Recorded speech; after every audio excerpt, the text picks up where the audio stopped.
Welcome to the course Use of Investigators by the Legal Industry. My name is Roisin and I will narrate this course. Module 1 Introduction. Welcome to the course Use of Investigators by the Legal Industry, where you will learn about the use of private investigators in different sectors of the legal industry. The objective of this course is to provide you with a range of necessary information or education about the investigation industry, how it provides support services to the legal industry, and important knowledge relating to the management of investigators.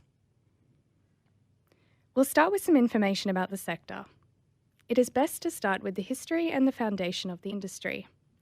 In 1833, a French soldier, sailor, and mercenary, Eugene Francois Vidocq, founded an organization known as the Office of the Universal Information for Commerce and Industry.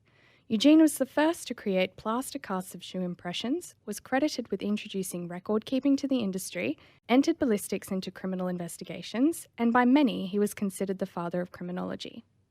Moving forward to 1850, Allan Pinkerton established America's first private detective agency, the Pinkerton National Detective Agency.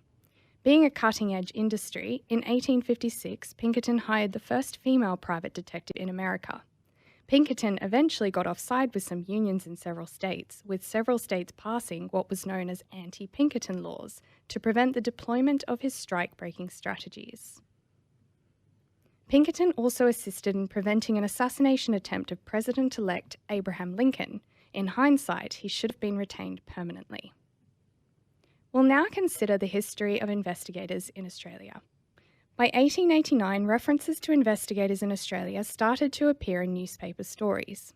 In 1907, a New South Wales judge heard during a divorce trial that a husband had paid a private investigator to reside in his wife's boarding house to obtain evidence. The judge was recorded as saying, "Private investigators belong to a very dangerous class and they should be watched, but they are a necessary class carrying out unpleasant duties." It is worth noting the investigator was paid £2 per week for this task, lower than the minimum wage of £2 and 2 shillings per week at the time. Even as early as the 1930s, there were calls to introduce a licensing regime for private investigators, with the very first state to adopt this proposal being South Australia in 1951. Regulation was even required surrounding the job title. At the time, there was a lot of fear around the use of detective as a term due to the implication of a police or government role. Some states went to terms like private inquiry agent. However, the general name that is accepted across the board nowadays is private investigator. Investigators commonly and frequently appeared in divorce cases up until the 1970s, but in the 1970s, the laws were changed to allow no-fault divorce. Before this, couples would need to provide evidence that the relationship had dissolved. In some cases, this resulted in investigators being hired to photograph their own clients in adulterous acts and then give evidence to the court of their client's misconduct. The matter of Bug and Day is one of the oldest High Court references to a private investigator. Let's now consider the definition of a private investigator. The duties and roles of an investigator became subject to stronger definitions and outlined the government's expectations. Section 6 of the Security Providers Act 1993, Queensland, provides the following description of what a private investigator is. A private investigator is a person who, for reward, A, obtains and gives private information about another person without the other person's express consent, or B, carries out surveillance for obtaining private information about another person without the other person's express consent, or C, investigates the disappearance of a missing person. We will now consider legislation and regulations. Private investigators, security, and other related activities in Australia are regulated by the following legislation and regulations. New South Wales is regulated through the Security Industry Amendment Private Investigators Act 2016 and the Security Industry Regulation 2007. In Queensland, there is the Security Providers Act 1993, the Security Providers Crowd Controller Code of Practice Regulation 2008, the Security Providers Security Firm Code of Practice Regulation 2008, and the Security Providers Regulation 2008. In Victoria, there is the Private Security Act 2004 and the Private Security Regulations 2005. In South Australia, there is the Security and Investigation Agents Act 1995 and the Security and Investigation Agents Regulations 1996. In Western Australia, there is the Security and Related Activities Control Act 1996 and the Security and Related Activities Control Regulations 1997. In the Northern Territory, there is the Private Security Act, the Private Security Crowd Controllers Regulations, the Private Security Firms Regulations, and the Private Security Office Regulations. In Tasmania, there is the Security and Investigations Agents Act and the regulations. In the Australian Capital Territory, there are the Security Industry Act 2003 and the Security Industry Regulations. Each state and territory has its own regulator. The regulator of private investigators in Queensland is the Office of Fair Trading. In New South Wales, the New South Wales Police. In Victoria, it's handled by the Victoria Police Licensing and Regulation Division. In South Australia, it's the South Australia Consumer and Business Services. In Western Australia, it is the Western Australia Police Licensing Services. In the Northern Territory, it's the Northern Territory Local Courts. In Tasmania, Consumer, Business and Occupational Services. And in the ACT, no licence is required.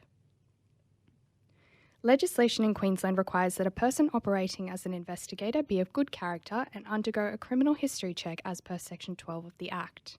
There is also a requirement for fingerprinting. Regulations include minimum education standards for those applying for an investigator's licence. The current minimum standard is a Certificate 3 in Investigative Services. You should never be concerned about asking for an investigator's licence or looking it up through the government web search facility. However, Complete Corporate Services prides itself on utilising individuals with unique skill sets and educational backgrounds that exceed these minimum requirements. Amongst investigators at Complete Corporate Services, you will find a range of individuals with legal qualifications, law enforcement backgrounds in journalism, policing, and even sporting and media backgrounds. Being legally compliant, educated, and achieving minimum standards of character are the attributes of a good investigator. These need to be accompanied by several aspects and considerations.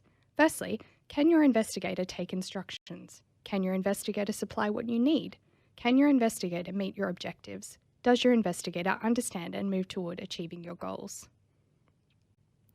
Secondly, what was the result of the investigation? Was the reporting of a high standard, and can that be presented in court if the need arises? Can you trust the findings of your investigator? Have they reported truthfully and accurately? As helpful as an investigator who believes in a client's case can be, it may be more beneficial for you to be alerted to potential witnesses who can impede your case. There is nothing to be gained by an investigator who conceals evidence. There is just as much opportunity for your opposition to locate it as your team. At the conclusion of the matter, a good investigator should provide you with a quality report that is competent and reliable. The investigator should also be competent and robust in their ability to give evidence in court to back up that report if the need arises.